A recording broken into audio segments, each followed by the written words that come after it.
That's Enough Out of You podcast is sponsored by Todd John's Law. Unfortunately, bad things happen to good people, whether it's the result of an auto accident caused by the carelessness of another driver or being charged with a crime. Dealing with the aftermath of a personal injury accident or being involved with the criminal justice system can be extremely difficult. That's why, whatever you're facing, you should never go it alone. You need an experienced attorney who will stand by you every step of the way. Todd is experienced, licensed, trusted, respected, and guaranteed. No one will work harder or more diligently on your behalf, and he will personally handle your case from beginning to end. Located on Drinker Street in Dunmore, Pennsylvania, Todd has been representing the legal rights of Scranton and Wilkes-Barre personal injury victims and those accused of a crime for over 20 years. At Todd John's Law, the utmost priority is ensuring that your rights are always protected and that your case is resolved as quickly and fairly as possible so that you can move on with your life. Call Todd John's Law at 570-876-6903. With Todd John's Law, you will receive equal justice under the law.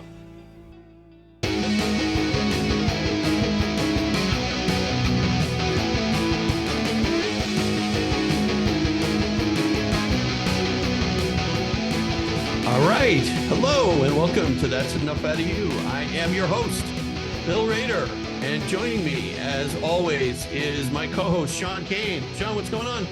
Billy Raids, you forgot to say main host, buddy. You're the main host. I am the main host. You got to say it, buddy. All right. Well, all right. I'll. Should we start all over again? Hello. No, we're good. We're good. All right. So how's it going, Sean? Fantastic, buddy. You know, just got done with one holiday, waiting on the other, buddy. I know we're in that in between period right now where people kind of get lost. They're not sure what day it is, what day of the week it is, or what time of day it is. Because I don't know. Most people don't work. So a lot of people do work. No, a lot of people work, Billy. Yeah. I know. I guess I'm one of the lucky, but I save up my time off all year so that I can take this week off every year. Right. All right. So Sean, hey, we have been getting requests to do part 2 of Mike Tyson. And we are very, very lucky today because my brother Jonathan is back. Jonathan, how are you? Bill and Sean, I'm doing great. Thank you. Welcome back, buddy. Thank you for having me back. Yeah, absolutely. And Jonathan is, I think last time you recorded in your car, right? That is correct. Sometimes it's the best office place. So this time I have you in the palatial That's Enough Out of You studio. So we're doing much better today. So how's everything going with you? Everything's going good. Enjoying the limbo between Christmas and the New Year's. Yep. It's like you gentlemen, and just really excited to get started. Good. All right. Yeah, I think where did we left off last time? Oh, geez, it's been so long. I can't remember. At the Buster Douglas. Yeah, Buster Douglas. Right. That's right. Yeah. So, that was, that was crazy that, and I think I told the story about how I was watching the fight and I was calling Dad to tell him, what was going on. And he's yelling at me, I'm not watching it. Don't tell me. I'm going to watch it later. So, and then about an hour later, he called me. He said, I can't believe it. That was, that was crazy. What a fight that was. Wow. 42-1 underdog. Yeah. And Buster pulls off a miracle. Yeah. Amazing. Unbelievable. But now as far as Douglas goes, was Holyfield his next fight, or did he have a fight in between where he defended it? I can't remember. Buster Douglas fought Vander Holyfield for his first defense of the title. Oh, geez, okay. And lost That was in it. extraordinary fashion. Yeah. So that didn't last very long. Right. In fact, I think what was the Tyson Douglas fight was in February of what was it? February of 90, right? Yeah, right around that time. And then it was late, like in the summer, he fought Holyfield, right? Yep. Okay. And again, Tyson was on his way to fight Evander Holyfield, Right. who was up and coming and, really showing an impressive skill and delivery of wins. With this one, it completely threw the calculus off, and Buster went ahead again to defend his title, lost it to Evander Holyfield. Mike Tyson had to start back at the drawing board and rebuild his momentum with a few catch-up fights. Right. And Holyfield was a cruiserweight, right? He wasn't a heavyweight. Like, he was cruiserweight champion, and then I think he had to put on some weight in order to get up to the heavyweight class. Right. And when Evander Holyfield fought during the early 90s, he was around 205. And, we know Evander Holyfield in the context of Mike Tyson, of when they squared off in 96, 97. That's when Holyfield beefed up even more, around the range of 215. Yeah, yeah. And Tyson always fought at around 220, right? That was his. Yeah. He fought between 215 and 220, Yeah, give or take. yeah. And so after the upset, Tyson had to go back. His first fight after the defeat was against Henry Tillman. If listeners could recall from the last podcast, we talked a little bit about Henry Tillman in the amateur ranks, how Tyson lost to Henry Tillman in his chance to go to the Olympics. And Henry Cosell, who commentated during that fight, was always talking about, this is Tyson's Achilles heel or kryptonite, is squaring off against an opponent like Henry Tillman, who used lateral movement effectively, who countered in a similar fashion that Muhammad Ali did, and that was the key to beating Tyson. And he said, if Tyson squares off against someone like Tillman in the professional ranks, it might be a different story. Well, come to fruition, Henry Tillman is the very first fight after the Douglas defeat. And he's not ranked as one of the top contenders, but it is a warm-up fight. It's a symbolic victory for Mike Tyson if he can pull that off. Round one, Tyson dominates that round, and in the towards the end of the round, Tyson lands a clean shot on the temple of Henry Tillman, and Tillman falls down like a bag of cement. And that was all she wrote in that chapter. Yeah. And after that, he goes on to square off with Alex Stewart. He also pulverizes him in 1-2 round fashion.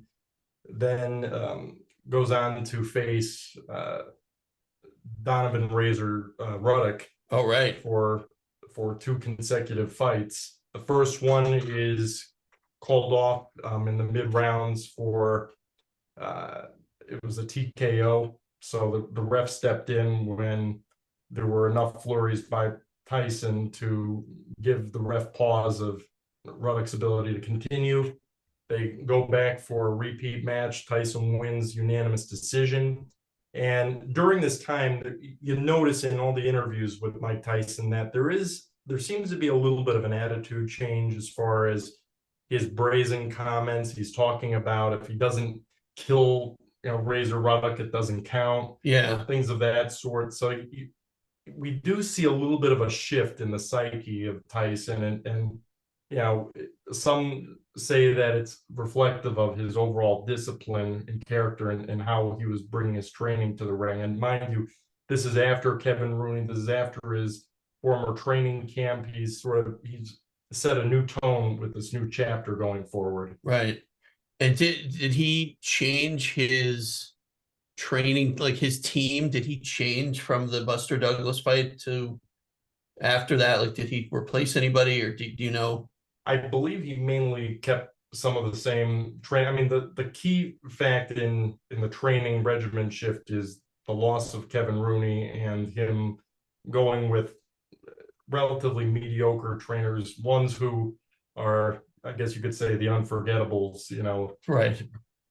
And so after that goes forward, it's not long after that he does get into the whirlwind of trouble with the law. Yeah. After an accusation of rape came about, and we discussed in the first podcast that we probably wouldn't be delving into it too much because, again, he was convicted of a serious crime. He did the time, and there's a lot of commentary both ways, on what kind of a deal he got in his representation and the facts of the case, and that it's a very interesting topic, but maybe not one uh, that would deserve the most emphasis here, because again, this is a little bit more emphasis on the redemption and what he was able to build going forward from that. But he was convicted in 92.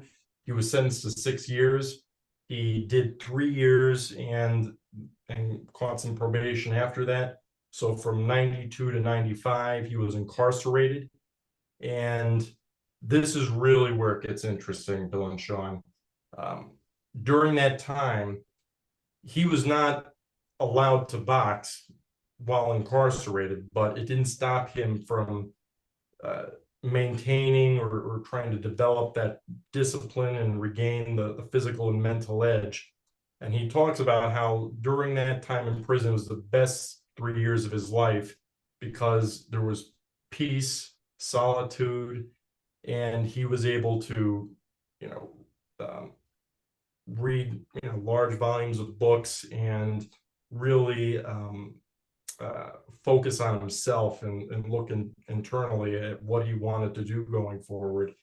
And there's some accounts that he actually said that he would train in his cell. He would go for runs in which he would basically jog in place for hours. Wow. And he did it to an extent where it actually created indentations in the cement of his cell. Oh my God. So think about some Wow. of the resources Yeah. going full throttle the way he did.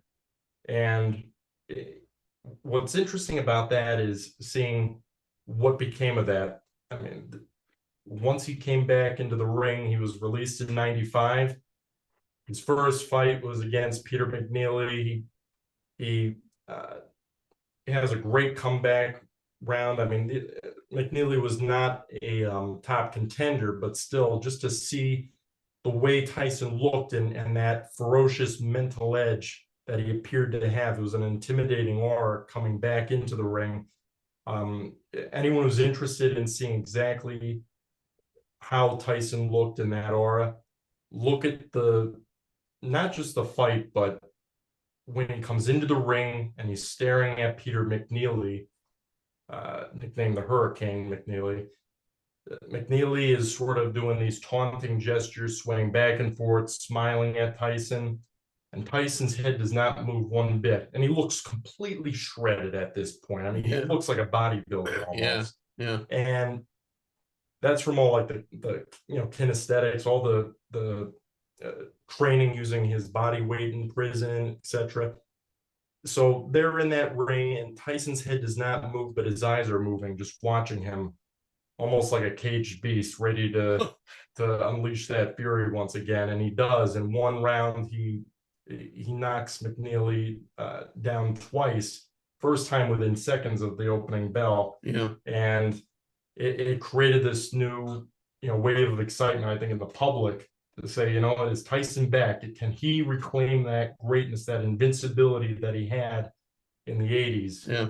And so that was a really great kickoff to his comeback spree. And in prison, he thought to himself, what can I do to really be uncommon, in the ranks of boxing, in that history? And how many boxers have been heavyweight champion or champion, gone to prison, and then reclaimed the title? And that was his core ambition coming out of prison. And a lot of people were questioning whether or not he'd ever box again, right? He was in prison for 3 years, didn't get to do any sparring or anything.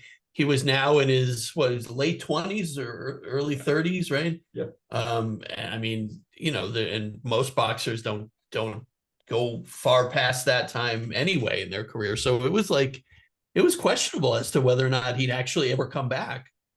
Exactly. And think about boxer, one that comes instantly to mind, Muhammad Ali. He also had a 3-year hiatus where he was not allowed to box That's because right. his license was stripped during that, Yeah, when he was accused of draft right, dodging. protesting the war. Yeah, Exactly. yeah, And in history, that was viewed as a very morally righteous act by Muhammad Ali. But right. we look at it in that context, there's a 3-year span there. Well, Muhammad Ali was still permitted to do boxing training, and there are records to show that he did continue to spar and keep some conditioning, not to the extent that he did when he was in full throttle, during his 60s reign and 70s when he was returned to the ring. Right. But Tyson was prevented from doing any of that. Yeah. He had to really uh, dig deep to find more. And that's what really sets him apart in his comeback run after prison. Yeah. It's interesting because it's not that the similarity is exact, but I also would compare him to like Tiger Woods. Remember, Tiger Woods there was that incident. He had to fight with his wife, and something happened, and he was in the car accident, and people questioned whether or not he would ever come back. I think his leg was damaged. I don't know, Sean. Do you remember that at all? Tiger Woods when he had to take all that time off. I vaguely, Billy, I remember just a little bit about it, buddy. Yeah, I'm not a and I big mean, golf fan, buddy. but well, but their careers were so similar Right. in that they were just dominant. I mean, from a very young age, they were dominant in their sports, and and people thought, well, they're this guy's going to be the greatest of all time. He's going to go on to dominate into his 40s or 50s or whatever. And they both kind of had their careers cut a little bit short because of the obviously with Tyson it was a crime, and with Tiger Woods it was whatever he was involved with, but very similar trajectories in their career. Oh, I would definitely agree. I mean, you look at these are two prodigies and Yeah, who came up with father-like mentors, right? yeah, Tiger Woods and his dad, and Mike Tyson, Customato, really learning at an unusual early age to develop the craft and yeah, become extraordinary. yeah, And then you look at someone like Tiger Woods, who um, he did get wrapped up in scandal, kind of similarly, obviously in different contexts, but right, Tiger Woods, most people who would consider him the GOAT or the greatest of all time, say compared to the likes of Jack Nicklaus, even, who's won more majors in his career, yeah, but still people look at someone like that as the greatest because of how much he dominated the playing field, the degree to which he rose above the competition in delivering his wins. For example, Pebble Beach 2000, right? right. I mean, I think he was about 15 shots or so Oh, over it was insane. Yeah, in the same fashion that Mike Tyson had that similar psyche of having to prove himself to be the greatest and really prove something to the world beyond just the win itself, right. but do it in extraordinary fashion. And seeing there's a really great commentator in this area who talks about some of the greatest athletes in their domains. Tim Grover, who trained Michael Jordan, Kobe Bryant, and others, Yeah, when in their conditioning for basketball. yeah, And he talks about what it takes to be have that quality of someone who is relentless. And that's the title of one of his books. And he talks about how these top apex competitors, as you might call them, they can be called cleaners. And one of those qualities of a cleaner is someone who they take the initiative. There's a whole list of qualities, but one of them, though, that strikes a similarity between Tiger Woods and Mike Tyson is that they have a dark side that refuses to be taught to be good. mm-hmm. And a lot of times we see that with some of the greatest figures of all time, and it's not only in sports, but it's across the board. There are these, shadows of the psyche, or elements that don't always fit, in a neat cookie cutter fashion that reflects society's values. But that is part of the dynamic that, it's not something necessarily to praise, obviously, but it's something to recognize as, um, you know, part of these personalities sometimes. Yeah. For And I whatever think reason. I think you could put Jordan in that same category too, right? I mean, he definitely had a dark side, what kind of drove him to be successful. And, even though he was in a team sport, as opposed to individual sports like Tyson and Tiger Woods, he kind of had that same, that same drive and that same push, and he very successful.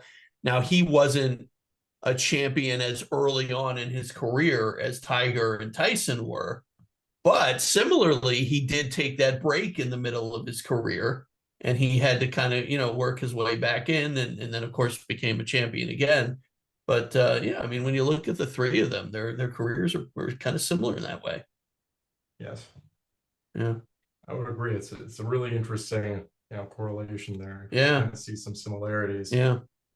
So, when we talk about greatness and those who are elevated to that level, it's not going to be just um, praising them in every single aspect, but just recognizing that these are human beings just like everyone else.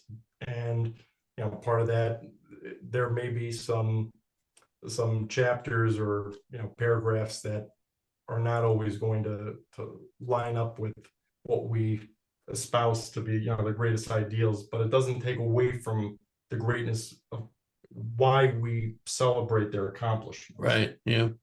And so, getting back with Tyson now, I believe we talked about Peter McNeely, Right. and he went on after that when um, he fought Buster Mathis Jr., who was also had some training from Customado early on. He had a little bit of the peekaboo style, but it was no matchup. It was also considered a warm-up fight. Tyson KO'd him in 3 rounds. He goes on to do a rematch against Frank Bruno. Now, this one is significant because Bruno at the time was the WBC champion. So now Tyson has the opportunity to reclaim a heavyweight championship belt after the stint in incarceration. So when was the first time he fought Bruno? Was it? That was 1989. Oh, okay. So it was before the Buster Douglas. Okay. And it took a little bit longer for that one. It was 5-round TKO. Yeah.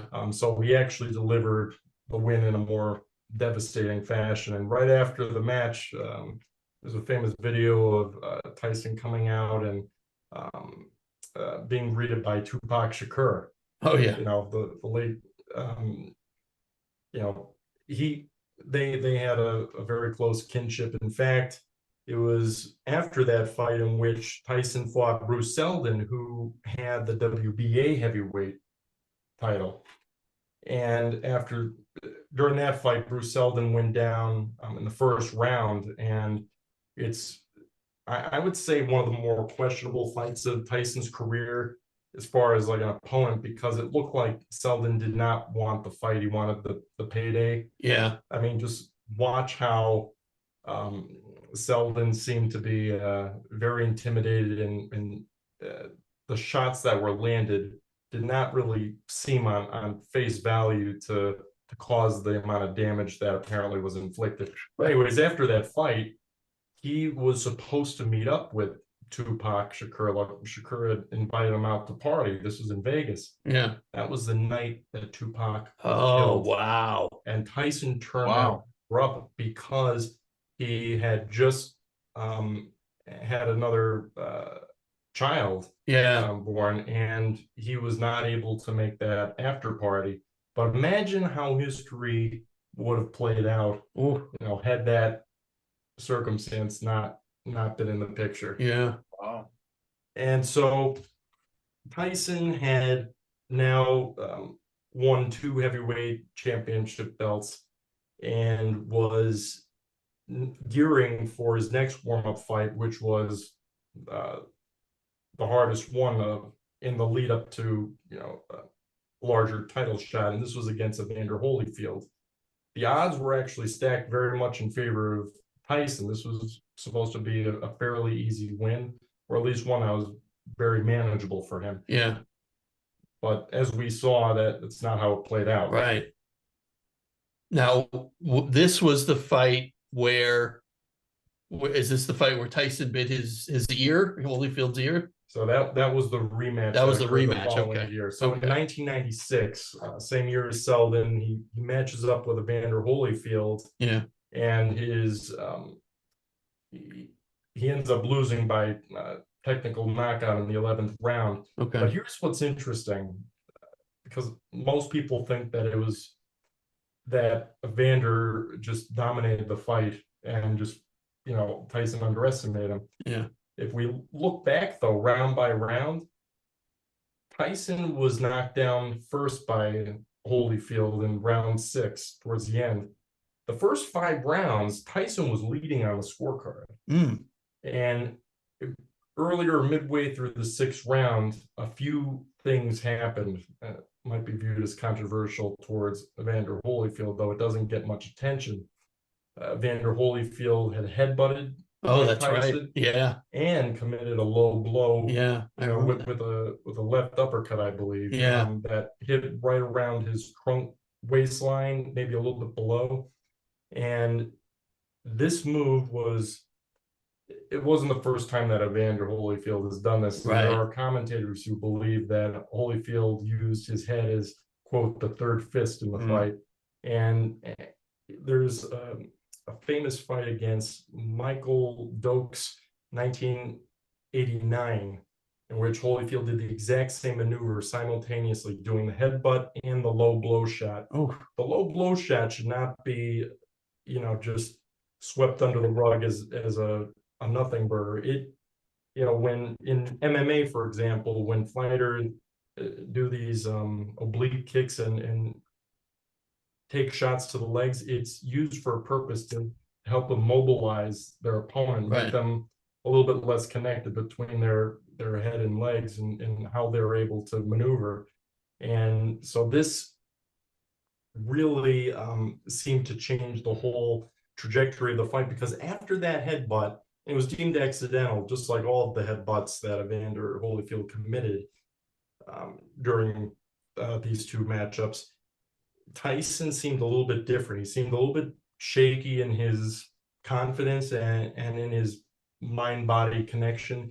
And seconds later, less than 30 seconds later, I believe, Holyfield scored his first knockdown of Tyson, which was considered based on Tyson's imbalance. He stepped a little bit too close inward to Holyfield. Holyfield knocked him down. Tyson gets back up. They're squaring off for the rest of the rounds leading up to round 11, but Tyson doesn't have that same edge. And in fact, after that first matchup, Sean and Bill, Tyson recalled that he really didn't recall much after that headbutt in the 6th round, and that it created a little bit of a daze for him.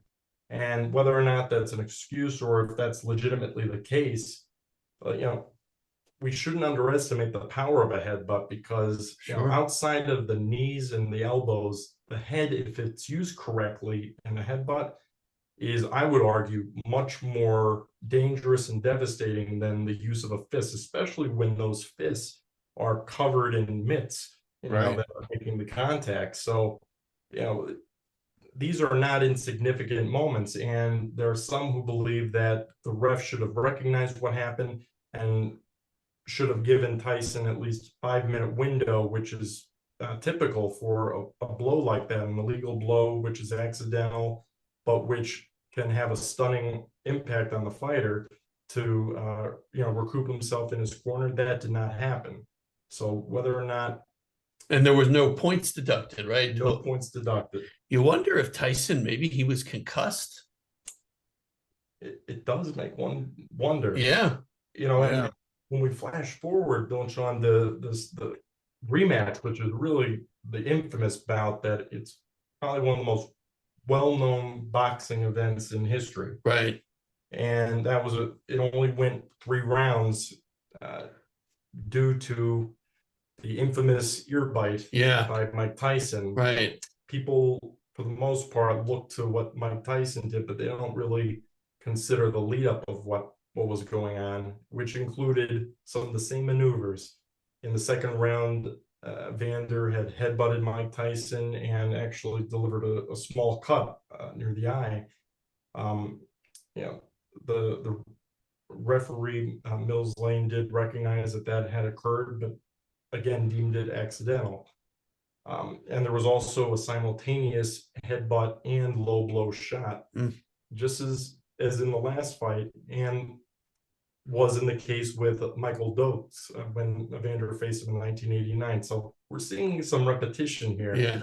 But Mike Tyson, according to him after the fight, had really been frustrated at the fact that no action was being taken to reprimand or penalize Evander. Yeah. And that he had to take matters into his own hands out of frustration. And that's when he lost the discipline, and he went ahead and removed a portion of his ear. Yeah, you could say it that way, I guess, right? Yeah. So, but crazy. And what's interesting is that there was so much attention given to that ear bite of how atrocious is, like, Tyson was an animal. How could he do such a thing? And really, ask a neurologist what's more dangerous. Right. If you're delivering headbutts to another opponent effectively, is that more dangerous to the person with their brain, than to take a nibble off of the ear? I'm not trying to downplay what Mike Tyson did. And of course, no one's going to stand by Tyson's conduct on that night, including Tyson. But maybe a little bit more proportion and context, is warranted. Right. Sure. So after that fight, the ring girl walks around with the scorecard for round 4. Doesn't happen because not only did Tyson bite Evander in that infamous shot, he actually bit him a second time after they deducted 2 points. So this really became an ongoing concern that no ref would have allowed that fight to continue under those circumstances. And there was pandemonium in the ring. The security came in, law enforcement, and Tyson started fighting those members of security just to get at Evander Holyfield. He was livid. Yeah. In fact, after the first ear bite, Tyson pushed Evander Holyfield as he was walking back into his corner. Yeah. So, we really saw an unhinged Tyson at this point. Right. And immediately there were sanctions and penalties against Tyson. He was not permitted to box. His license was revoked, indefinitely. He ended up being able to box, within the next year, but he also suffered the maximum fine, which at the time was $3 million, which Tyson later joked, Bill and Sean, that he made more money because of that ear bite, because he came out with that brand, the Tyson ear bites. It was like a CBD kind of, and he also made a lot of money posing for shots in which he's pretending to bite the person he's taking the photograph with. So, so in the long run, it actually made for a great business venture. Yeah. That's crazy. Now, did they meet a third time? I can't remember. There were always talks of them meeting for a third time. They're most recently, after the Roy Jones Mike Tyson exhibition fight in 2000, they wanted to get Evander Holyfield to do an exhibition fight against Mike Tyson. Well, Evander Holyfield did an exhibition against a younger contender and lost in brutal fashion. And it made a lot of people wonder if he was just getting a little too old for that. Yeah. But it would have been. Jonathan, when did Tyson fight the Polish fighter Galata? Oh, Galata, that was in 2000. It wasn't if I remember right, Tyson won that, but didn't get reversed later because he tested There's a failed drug test or something. Yes, yes, Okay. that's correct. He actually admits that he was doing drugs for a lot of these fights after, I believe, Holyfield or after Selden, but that he was using um, his wife's urine at the time to pass Jeez. these drug tests, and this was one of them. I think it was marijuana that came back positive, so it was reversed from TKO or retired in the corner to a no contest, I believe. And And Jonathan, wasn't Tyson also supposed to fight Tommy Morrison, and that fight never happened or something? yeah, that one never came to fruition either for I think a number of reasons. And a lot of it comes down to like the way the champions, at a given period of time, they're linking up their belts and what they deem to be the best decision at the time. And I Right. think during some of that time, Tyson might have been incarcerated, and Tommy Morrison was no longer the fighter to beat. But Tommy Right. Morrison would have been an amazing matchup because he has one of the greatest punching power in boxing history as well. Yeah. And that Andrew Galata fight, that was a really great one because talk about low blows. That was a guy who was known for low blows. Yeah, And the Riddick Bowl, twice he did it to him, right? yes, he some thought that it was finally that the bully would become bullied by someone who resorted to cheap tactics or dirty tactics, but Tyson uh, made short work of him. I believe he floored him at least once during the 2 full rounds that they fought, and Galata refused to go back into the third round. He was getting booed at. Galata was getting booed, and people were throwing items into the ring and at him. He needed, security to escort him out. But you look back, and Galata suffered a fractured cheekbone, a herniated disc Wow. in the neck, Mm. a concussion.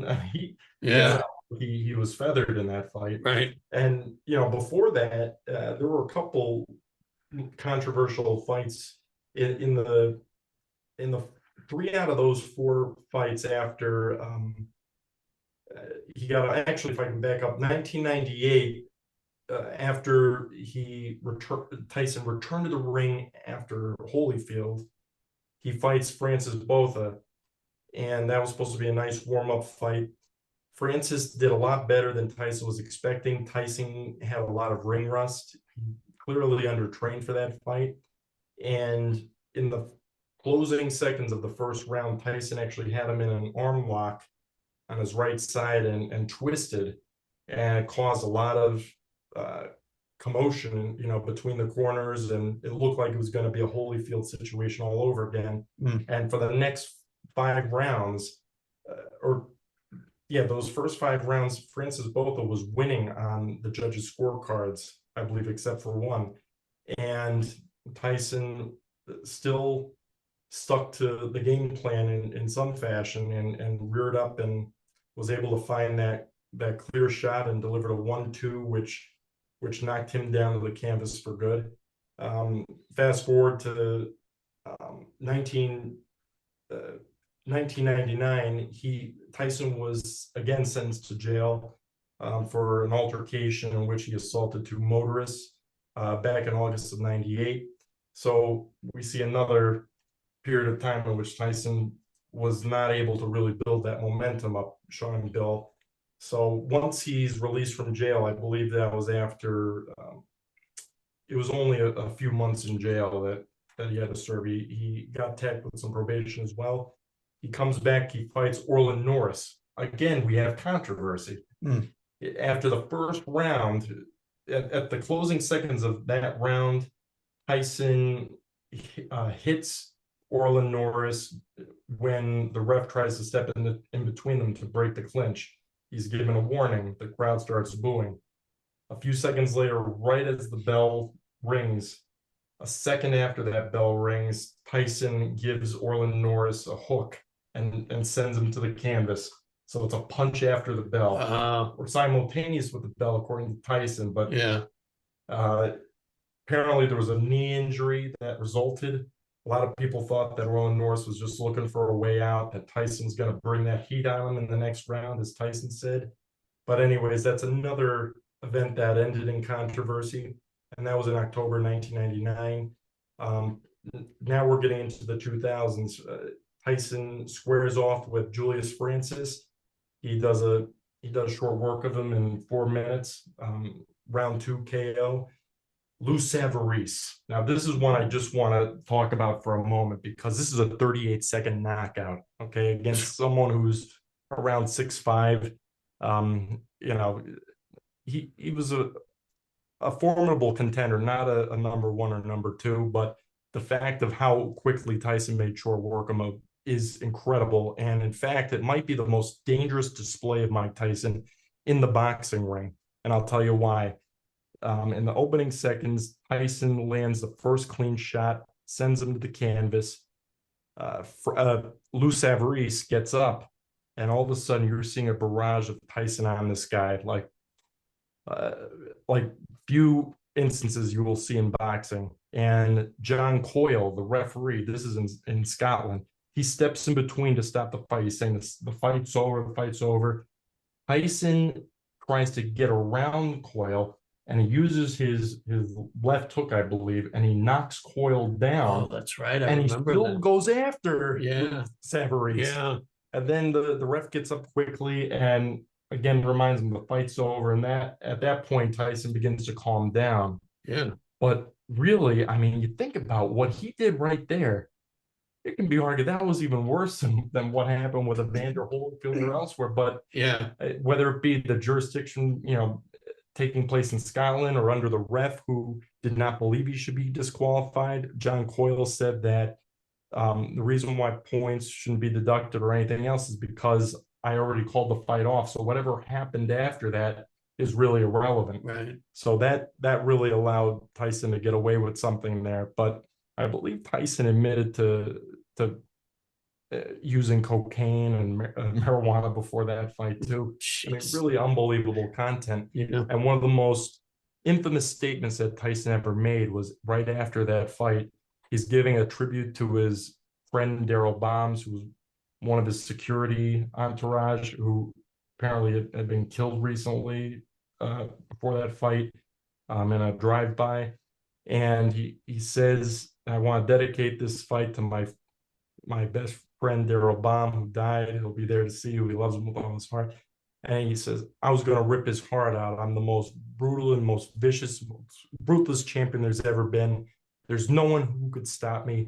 Lennox is a conqueror. No, I'm Alexander. He's no Alexander. I'm the best ever." And he said, "There's never been anyone like me.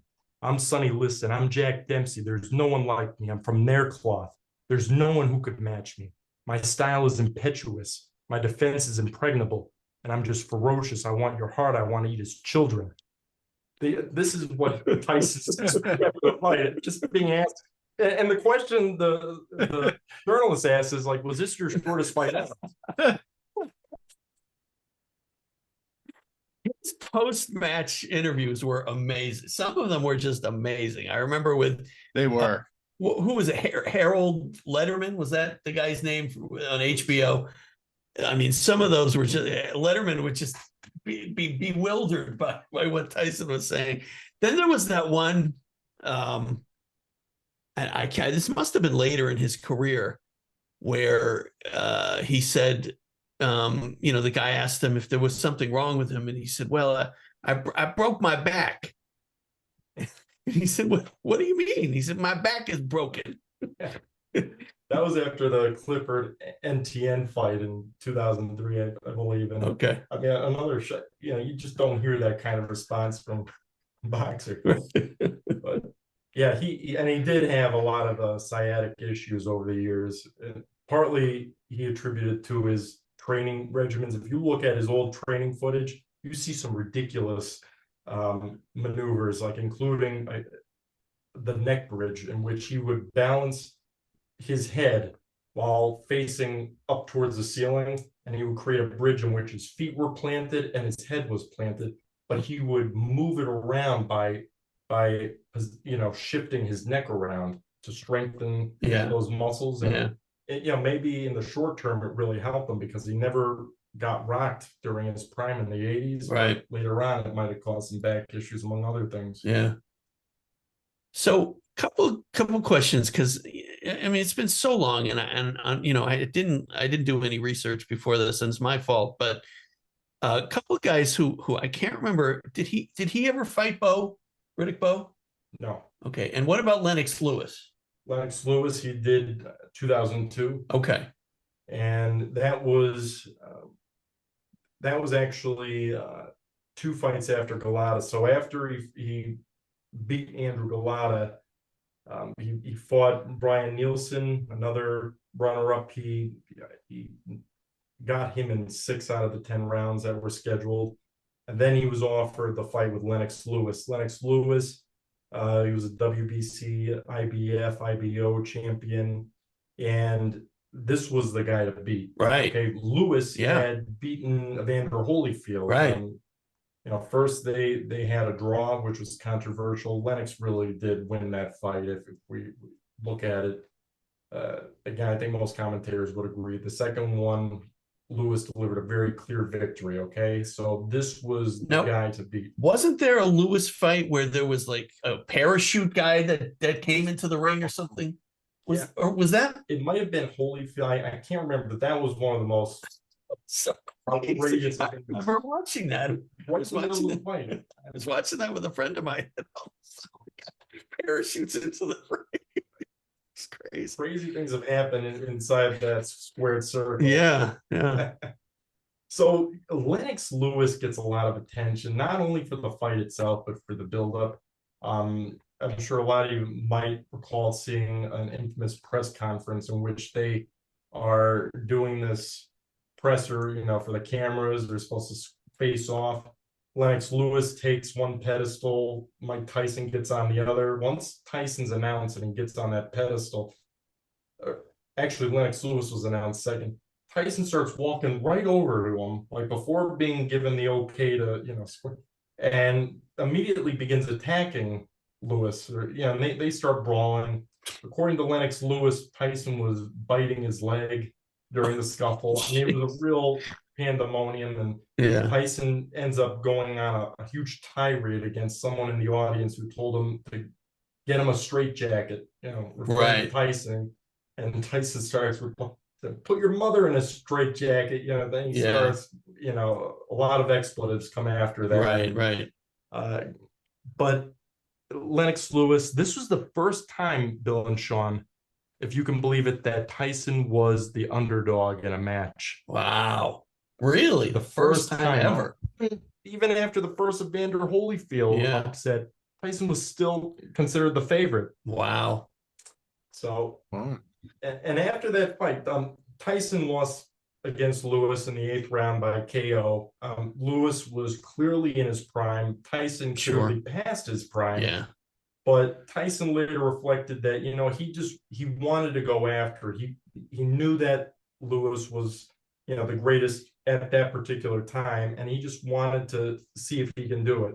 And I'm sure the paycheck didn't hurt either. Right. Yeah, and there's a lot of talk too, even that goes on to this day, about who would win in a matchup in their primes, Lennox Lewis or Mike Tyson, because Tyson really, his prime was during the later 80s. Yeah. Lewis believes that he fought Tyson in his prime, according to interviews on Joe Rogan, and he likes to sort of downsize Mike Tyson's greatness a lot of times. And he says that they actually squared up before this. Yeah. Most people don't know. Back in 1984, around that time, Lewis was doing very well in the amateur ranks. He and his training entourage go up to the Catskills to meet a young Mike Tyson, who immediately brings up Lennox Lewis to his room and shows him a lot of archive footage of boxers. He's talking about all these greats and pointing things out, showing his scholarly sense at that young age. Then they square up in the boxing ring, and from Lennox Lewis's account, Tyson tried to kill him.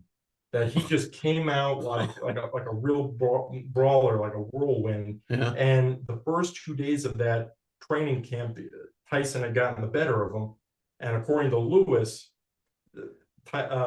he had gotten the better of Tyson at the very last sparring session. Now, this is all according to Lennox Lewis, who doesn't really like to give a lot of props to Mike Tyson as far as their square-ups go. And another interesting thing, Bill and Sean, is that Lennox Lewis claims to have the video footage of those sparring sessions. Really? And I think that, maybe this podcast can be in part a call for Lewis to finally release those tapes so that the viewers can decide for themselves how that transpired. Yeah. But so I'd love to see that. Wow. Yeah. Wow. Well, why wouldn't he release them already though? If it was really, you got to think of it this way. If it's really happened the way he said it would, you think he would already released it. Yeah. So I'm kind of suspicious, whether they actually do exist and whether, Tyson got the better of him the whole time and he just doesn't want to show it. I tend to share the same sentiment, Sean. Yeah. Yeah. But, history will be the judge. And I think most viewers can really look at the context of these boxers and see when they really were at their peak. Yeah. And imagine how they would square up, because that is the fundamental question in answering, who is the greatest, or at least part of that puzzle. Yeah. And what year was the Lewis fight? That was in 2002. Yeah, that's way past Tyson's prime. I mean, I don't know how anybody, including Lewis, could say that Tyson was in his prime then. Yeah, Tyson even would say later on that those fights that occurred in the 90s, after he first won the title, by Selden and Frank Bruno, his part was not in it the same way. He was really chasing the paycheck, and it wasn't that same sense of having something to prove. And I believe he indicated that his discipline, his training wasn't the same. He was dabbling in things that he shouldn't have been dabbling with. And so we're looking at a different version of Tyson. Right. And he also, I think at some point he said he hated boxing. He grew to hate it because it just, I don't know if he just associated it with bad things in his life. And I forget. I know there was something, he may have been on Joe Rogan and said that, but and then also don't forget, he was involved in wrestling too for a little while. I think it was in, Sean, was it 98 WrestleMania that he was? Yeah, it was somewhere around there because it was with the whole thing with Stone Cold. Right. He refereed the match, the main event in WrestleMania. I don't know which number WrestleMania, but it was in 98 when Stone Cold Steve Austin beat Shawn Michaels for the WWF title. And that was a great skip when him and Austin got into it, and then McMahon comes out screaming. That was just fantastic, that whole thing. And that was he actually told the story about that when they were in the ring, and he shoved I guess Austin shoved him first, and then he shoved Austin, and he said, Tyson said when he did that, or no, Austin said this, I think, when Tyson shoved him and went after him, $100 bills were flying out of his coat pocket, pocket, and his handlers were down on their hands and knees trying to pick up the $100 bills. You can see them in the video on YouTube if you look at it closely. Oh, that was great. Yeah, they go down and start. That might be one of the greatest skits. Yeah. That they did. Oh yeah. WrestleMania 14, and that was going to be for the matchup between Stone Cold Steve Austin and Shawn Michaels, I believe.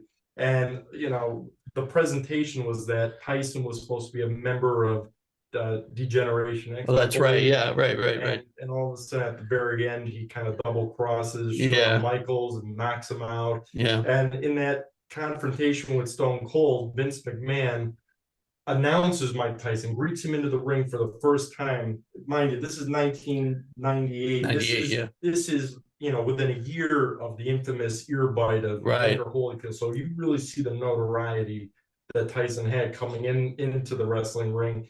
Vince McMahon says, I want to welcome the baddest man on the planet. Right. Iron Mike Tyson. And Stone Cold in that skit, having a problem with, someone else being called the baddest son of a bitch on the planet. That's right. Yeah, Tyson must have made a pretty good payoff there with that whole thing. Yeah, because I mean, he appeared a few times.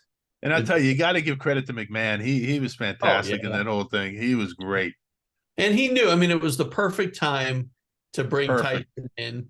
It was just everything worked perfect, and that's when WWF really took off after that. I mean, they were kind of, they were losing in the ratings to Right. WCW, The and NWO was crushing them to yeah. yeah, and that really propelled the WWF to start, turning. They turned it around, and it was. I think a lot of it was because of Tyson, because Tyson, his popularity, his notoriety he brought all that to the table.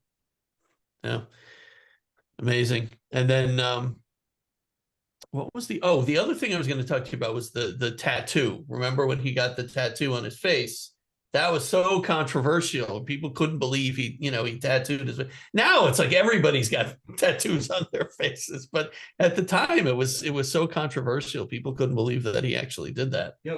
It's interesting you bring that up because there is a story about his history of tattoos. When the first time we see tattoos on Tyson, it was when he came out of prison in '95. And a lot of them had very controversial figures. I believe he had Mao, Right. the dictator, on one, Yeah. and another political figure. And a lot of that, I believe Tyson attributed to losing faith in the justice system for what happened. And as you may recall, he's always maintained his innocence for that Right. whole matter. And in the context of the facial tattoo, which has sort of like tribal, very sharp, um, like a figure on the one side of his face. Right. And I believe he said that the reason for that, he appeared with it in his first fight for Clifford ATN in 2003. He said that the reason why he got it on his face was because he didn't like looking at himself. He was sort of part of like that self-hatred, that aspect of himself that he was at war with just as much as he was with the external world. So there was more depth to Tyson and what he did than just met the eye. It wasn't just some random spontaneous act. Right. Yeah. Yeah. Amazing. And then, I think in later years after he retired from, by the way, what was his final record after when he finally retired? Yeah, 58 wins, 6 losses. He had a few no contests. I believe it was in the high 40s, like 48 or so KOs. Yeah. And the last few fights, I think we just ended with Clifford ATN, in which he got that first round knockout. There were only 2 ones that happened after that, so I'll just go quickly with it. Danny Williams, Kevin McBride, both of them were losses for Tyson. Tyson fought Danny Williams 2004. He was knocked out in the 4th round. Against Kevin McBride, he retired in his corner after the 6th round. He was also knocked to the canvas, and he gave a statement that his heart is just not in it anymore. And one of the things, just kind of going back, and the reason why it might be important to bring that up is I was listening to an interview that was published, I think, this week on YouTube, in which Teddy Atlas was asked about whether or not Mike Tyson was the greatest. And Teddy Atlas, if you recall, he was one of the early trainers of Mike Tyson, right? But he's also been a critic. They also have this friction in their history going back, in which they haven't spoken for years. Yeah. And Teddy Atlas seems to he gives him credit for how he performed in, say, the Michael Spinks fight when he dominated. But he also said famously in a number of interviews that, as far as he's concerned, Tyson is 0 for 5, or whatever the number is, for being in a real fight and winning, because Tyson he never had a moment where he had to overcome something, or really bring more than just his talents into the ring, because all of his opponents, for the most part, were so below him as far as skill set. He never really had to put his heart in there the way a champion would. Right. But I take issue with that, in all due respect, because I have a lot of respect for Teddy Atlas, but not for that analysis. And I'll tell you why, Bill and Sean. Because if we're going to say Tyson is 0 and 5 in his fighting career, then you have to take into account he's counting Kevin McBride, Danny Williams. He's counting, Lennox Lewis when Tyson was past his prime. He's Yeah. a lot of things there, and he's not really giving Tyson the credit he deserves. Tyson, I don't think we're gonna be able to name one fighter that Tyson ducked in the 80s. He fought everyone that was available to him. Right. Yeah. And Right. was known as someone who really would still go for it, even if he was the underdog, say even with Lewis. Forget the paycheck he received. He still went after, where some other all-time greats, as some might say, would rather, have their pride at the end of the day than take a loss. Take Lennox Lewis, for instance. His very last fight was against Vitaly Klitschko. Klitschko was winning that fight clearly. The only reason why he got off was because Klitschko suffered a cut below the eye, and Lewis refused a rematch. So you can take that kind of champion versus Mike Tyson. Right. I take Mike Tyson 7 days out of the week as a fighter. Yeah, me too. Me too. Tyson never dug. You're right. I mean, he'd fight anybody who would fight him. Oh yeah. Yeah. Yeah. And the thing with Tyson too is that when he fought some of these fights, like to say that he was 0-5 as far as actually having to overcome something, I'll just give two quick examples. When he fought James Tillis, that was the first time in 1986. It was not an easy match for Tyson. I think Tyson underestimated him a little bit. It was the first time he had to go the distance. Right. But that psychological factor did not deter him, and he still stuck to the game plan. He played it smart, and he overcame and he won that fight. Right.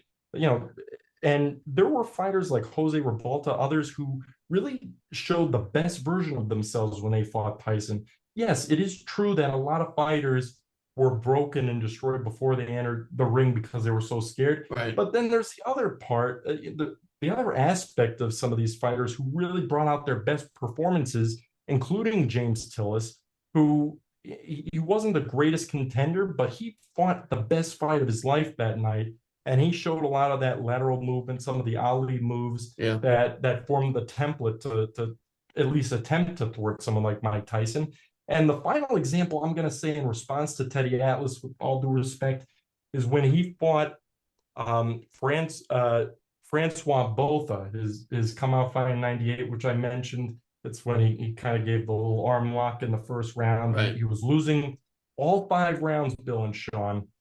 He was losing that fight, and he could have lost all discipline. He could have been frustrated. He could have been defeated, but there was part of his psyche that still remembered the discipline and the game plan and remaining calm and collected under that pressure, even when he was not outmatching his opponent, even when he underestimated him, even when he didn't train enough, right? Yeah.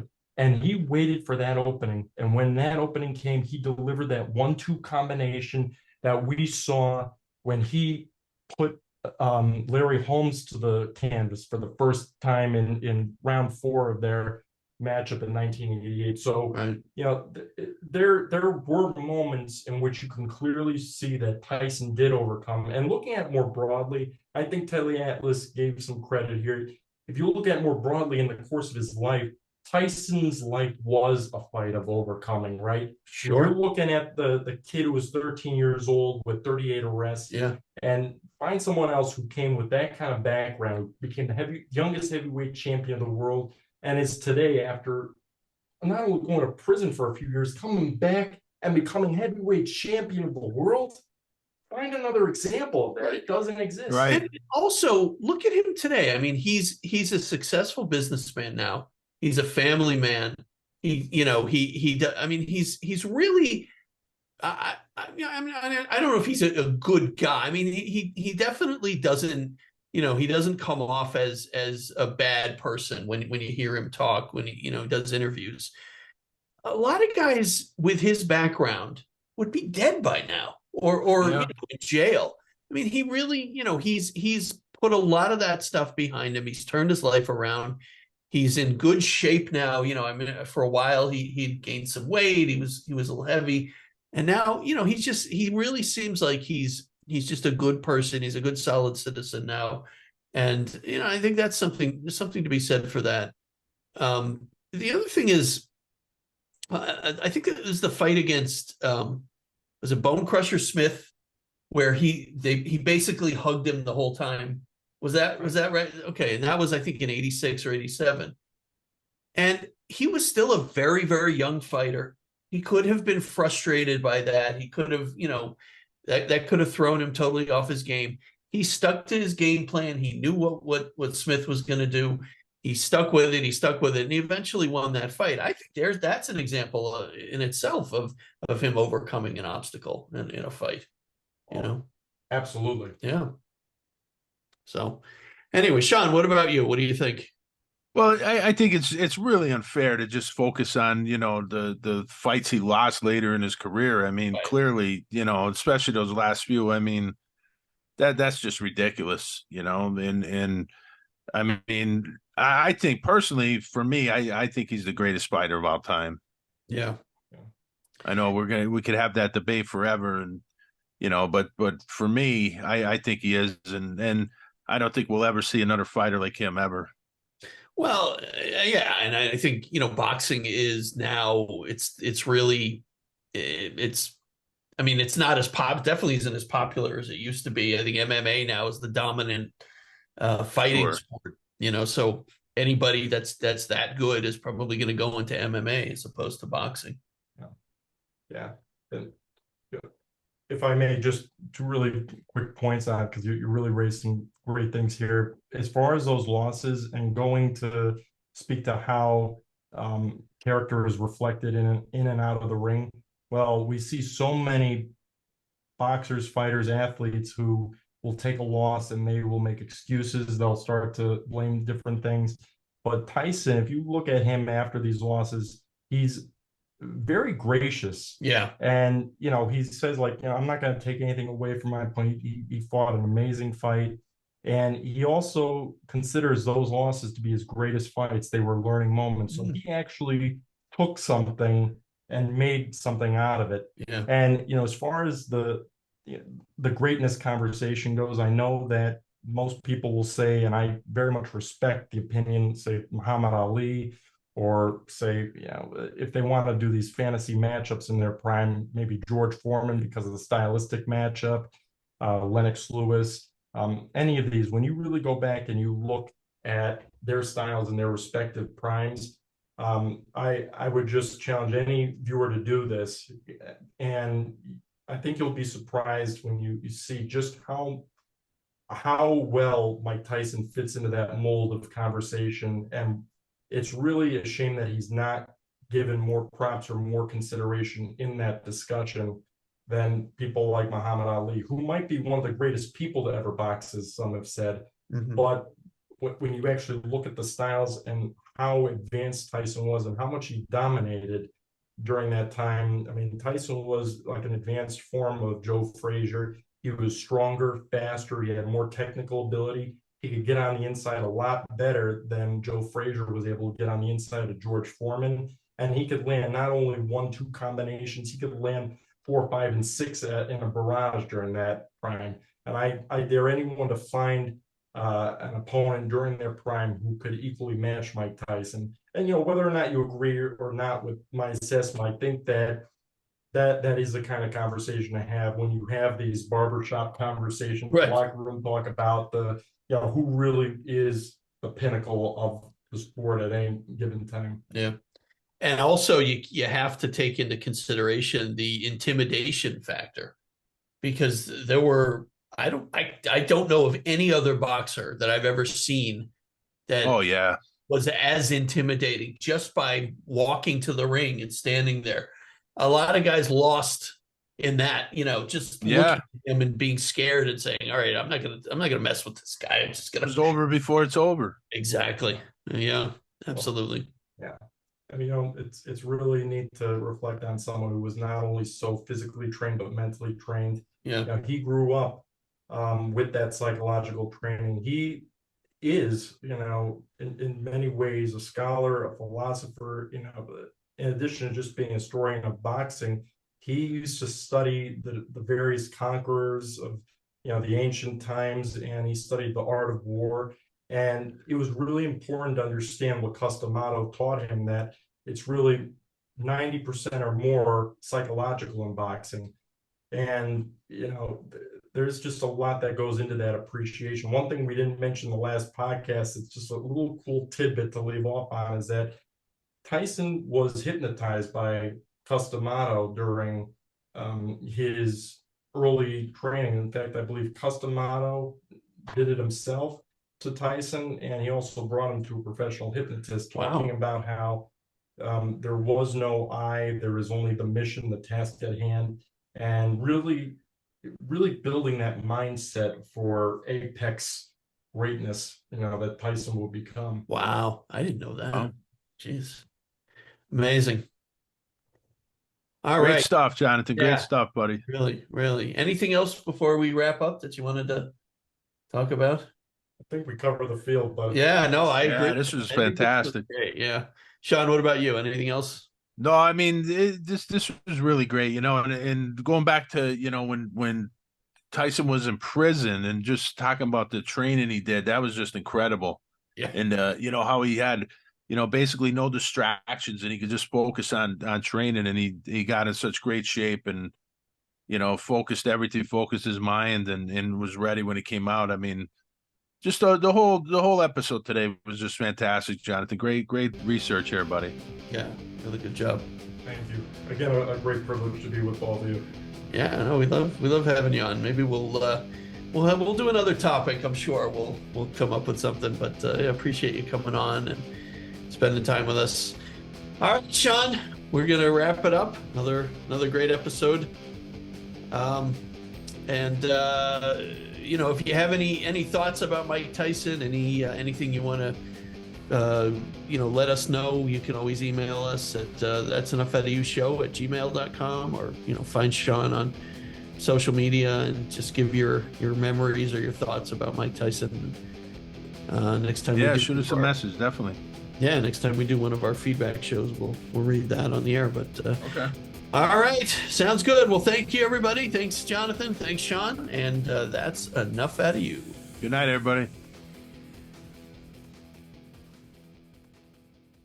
That's Enough Out of You podcast is executive produced and written by Bill Rader and Sean Kane, and edited by Bill Rader. The That's Enough Out of You podcast and logo are exclusive property of Bags of Chicken, LLC. Any rebroadcast, retransmission, or accounts of this podcast without the express written consent of Bags of Chicken, LLC is prohibited.